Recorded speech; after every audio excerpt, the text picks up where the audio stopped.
In the south of Portugal, sheltered by the walls of Vila Viçosa castle, there is a sanctuary where the history of Portugal intertwines with devotion, politics, and the very concept of national independence. At first glance, it is merely a white, austere church, built upon the pale stone of the ducal town. But inside, it houses one of the most significant images in Portuguese history, Our Lady of the Conception, proclaimed Queen and Patron Saint of Portugal by King João IV in the midst of the Portuguese Restoration War. This is a place where three decisive elements in the history of Portugal converge: the medieval memory of Nuno Álvares Pereira, the rise of the House of Braganza, and the independence regained in 1640. Set out to discover the political, artistic, and symbolic significance of this unique monument.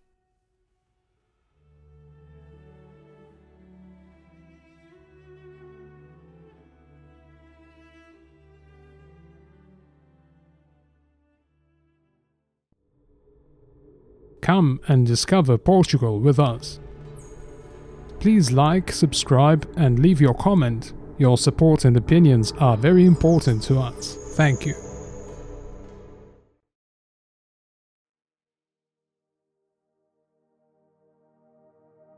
The Sanctuary of Our Lady of the Conception is situated in Largo do Castelo, within the fortified enclosure of Vila Viçosa, in the district of Évora. Its location is key to understanding its significance. Before, the town was structured around the ducal palace of the House of Braganza. The castle and the old square were the centers of political, administrative, and religious life. The old parish church was therefore situated in the oldest part of the settlement.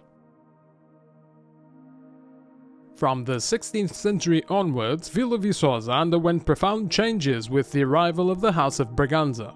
The shift of the town's center of gravity towards the palace area did not diminish the castle's symbolic importance. On the contrary, the parish church situated there retained an aura of antiquity, legitimacy, and continuity. In the 16th and 17th centuries, the town experienced significant growth by hosting the ducal court of the Braganzas, with a cultural, religious, and economic flourishing. The sanctuary thus stands at a pivotal point, within the old medieval castle, yet linked to the construction of modern Vila Viçosa, a courtly, aristocratic town deeply marked by the House of Braganza. Devotion to the Immaculate Conception in Vila Viçosa dates back to the Middle Ages. The original church, serving as the parish church, is thought to have been built between the late 13th and early 14th centuries. Later, at the turn of the 15th century, it underwent a major refurbishment associated with Nuno Álvares Pereira. According to tradition, the constable of the realm, a central figure in the crisis of 1383-1385 and the Portuguese victory at Aljubarrota, was involved in the church's renovation and the founding of the Royal Confraternity of Our Lady of the Conception of Vila Viçosa. The same tradition also attributes to him the purchase of the image venerated in the sanctuary, a limestone sculpture from England. This image arrived in Portugal in the early 15th century by sea, landing at Peniche before being placed in Vila Viçosa. The church we see today is primarily the result of a building campaign begun in 1569 by order of King Sebastian and continued until 1606, although there are still records of work in progress in 1642. Its master stonemasons and possibly the architects were likely Gonçalo Dias de Carvalho and Paulo Afonso, with António Gomes Soares overseeing the works. This is important because it allows the sanctuary to be viewed not merely as a place of worship, but as a work of Portuguese Mannerist architecture, linked to a royal commission and characterized by a sober, monumental, and disciplined architectural language. The facade is topped by a triangular pediment and divided by stone pilasters, featuring 3 straight lintel doorways and rectangular windows. To the left stands the bell tower, set back with stone quoins and a spire. The link between the devotion to the Immaculate Conception and the House of Braganza predates the restoration of 1640. In the years when Vila Viçosa hosted the ducal court, the Feast of the Conception became one of the town's most important religious celebrations. In the time of John II, Duke of Braganza, the future King John IV, the festival was organized by the Confraternity of Our Lady of the Conception and included a solemn mass, a grand procession, and secular entertainment such as games, bullfights, and fireworks. The festival mobilized the local clergy, the brotherhoods, religious institutions, and the ducal household itself. Thus, when King John IV ascended to the throne in 1640, he elevated to the national level a devotion deeply rooted in his native town, Vila Viçosa. The decisive moment came on 25 March 1646. At the General Assembly of the Kingdom, King John IV consecrated the Kingdom of Portugal to Our Lady of the Immaculate Conception of Vila Viçosa, proclaiming her Queen and Patroness of the Kingdom. From that moment on, the sanctuary became a national symbol. This gesture must be understood in the context of the Restoration War. Portugal had recovered its independence in 1640, but the war against the Spanish monarchy continued until 1668. The consecration of the kingdom to Our Lady of the Conception thus served as a religious act, but also as a political gesture. The new dynasty presented the restored independence under divine protection, linking the legitimacy of the House of Braganza to the patron saint venerated in Vila Viçosa.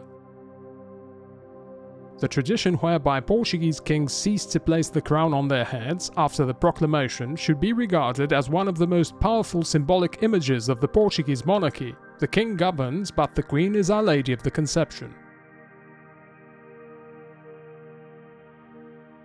The image in the church therefore received the crown of the kings of Portugal, who never wore it again. The sanctuary would once again be dramatically linked to the war in 1665 in the context of the Battle of Montes Claros. Following the Portuguese victory, thousands of men knelt before the image of the Virgin in Vila Viçosa, and a banner of gratitude was left at the sanctuary, which is still preserved in a display case in the chancel. Despite the symbolic significance it had attained in 1646, work on the temple proceeded slowly. After the restoration, King John IV continued the work, particularly following complaints from the town council officials, the prior, and the church benefactors. António de Cavide was put in charge of the works. Even so, payments dragged on, and in 1659, expenses for paints and gold remained outstanding. The building was also associated with traumatic events. During the siege of 1665, the nave required restoration. Later, the earthquake of 1 November 1755 caused serious damage. The vault collapsed, killing 29 women. The statue of Our Lady of the Immaculate Conception emerged unscathed and was temporarily transferred to the palace chapel, whilst the Blessed Sacrament was taken to the Church of St. Anthony. Following the terrible earthquake, recovery was slow and partial. In the 19th century, work was still underway to rebuild the facade, which was only completed around 1870. The building was classified as a property of public interest on 27 March 1944. The central symbolism of the sanctuary is based on the Immaculate Conception of Mary. The venerated image depicts Our Lady with the child, but over the centuries it has been draped with mantles and robes offered by the Portuguese monarchy. The niche housing the image is protected by a silver lattice, a gift attributed to Duke Teodósio. This detail is significant. The silver, the enclosure of the image, and its placement at the center of the chancel reinforce the idea of a regal and sacred presence. Unlike other sacred images, Our Lady of the Conception of Vila Viçosa is not merely a devotional sculpture, she is treated as a sovereign. The use of marble is particularly significant in Vila Viçosa, a region characterized by the quarrying and working of this material. The church is therefore part of a very distinctive material landscape: the whiteness of the lime, the light-colored stonework, the marble, and the Alentejo light.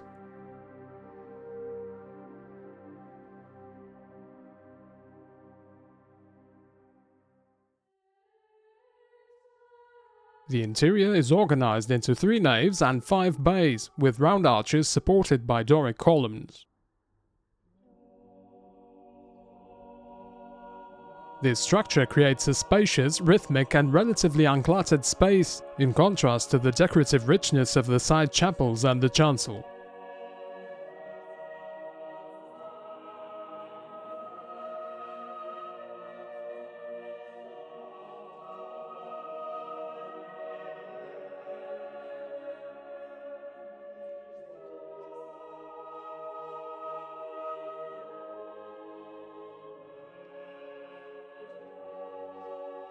The walls are covered with 17th century tiles dating back to 1642, which reflect the importance of Portuguese ceramics in the construction of religious interiors during that historical period.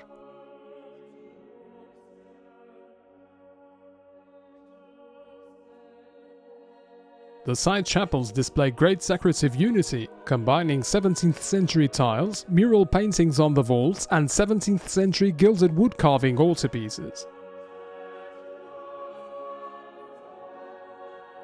This combination of materials, tiles, painting, wood carving and marble, is essential to understanding the visual experience of the sanctuary.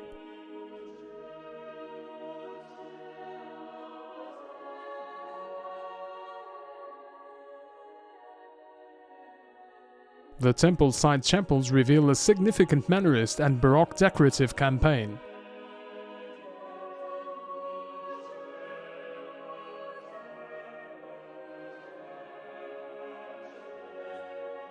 Among them, the Chapel of the Most Holy Name of Jesus deserves particular attention, with tile panels signed by Policarpo de Oliveira Bernardes, mural painting on the vault, and a Baroque gilded wood carving altarpiece. This name is significant. Policarpo de Oliveira Bernardes belongs to one of the most important families associated with Portuguese tilemaking in the 17th and 18th centuries, and his presence in the sanctuary enhances the artistic quality of the complex. The Chapel of the Most Holy, which underwent alterations during the reign of King João IV and is deeper than the chapel opposite, is dedicated to the Most Holy Name of Jesus. The tabernacle found there belonged to the former convent of St. Paul in Vila Viçosa. The chancel is the symbolic and artistic heart of the church. It features a rib-vaulted ceiling dating from around 1570, which was not destroyed by the 1755 earthquake. The high altar, although Mannerist in style, was executed in 1716 to a design by Father Manuel Pereira of the Congregation of the Oratory. On the first tier of the altarpiece, paintings from the convent of Chagas, also in Vila Viçosa, depicting the resurrection and the apparition of Christ to the Virgin, frame the niche containing the image of Our Lady of the Immaculate Conception. In the upper section are the Nativity and the presentation of the Virgin in the temple, with the crucified Christ at the center.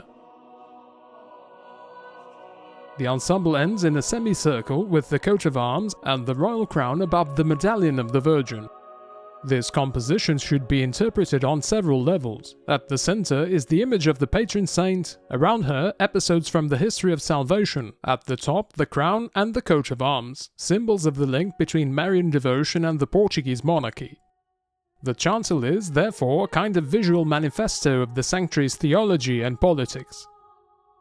The sanctuary was also a living institution, managed and brought to life by brotherhoods. The Royal Confraternity of Our Lady of the Immaculate Conception of Vila Viçosa was tasked with spreading devotion to the Virgin and looking after her house. In the 17th century, the Feast of the Immaculate Conception involves a Mass, a procession, and public celebrations involving a large part of the local clergy, brotherhoods, and religious from the local convents. Documents from the 17th and 18th centuries also revealed the economic and devotional vitality of the Brotherhood, detailing income, alms, liturgical expenses, church maintenance, and payments to priests, musicians, bearers, and float builders.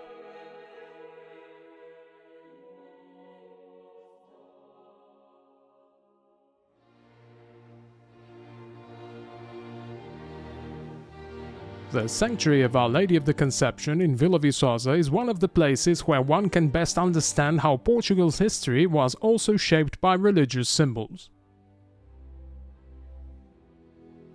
It began as the parish church of a medieval town, grew alongside the House of Braganza, was expanded into a monumental structure in the 16th century, and in 1646 became one of the spiritual centers of the restored monarchy.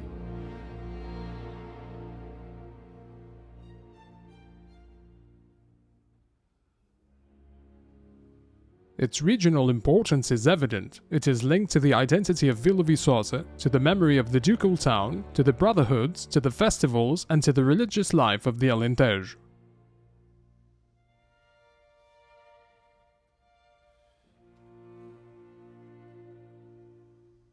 But its national importance is even greater. It was here that the image of Our Lady of the Conception became Queen and Patroness of Portugal, linking the restored independence, the House of Braganza, and the Portuguese crown itself to a Marian devotion with medieval roots.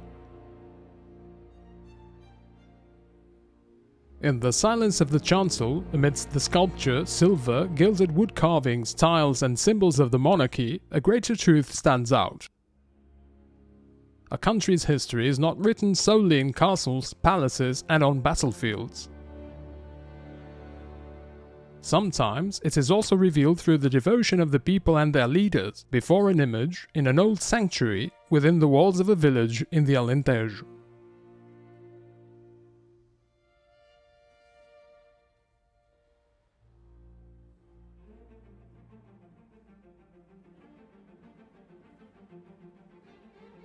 Thank you for discovering Portugal with us. If you liked the video, please click on the like button and subscribe to the channel to follow our new releases.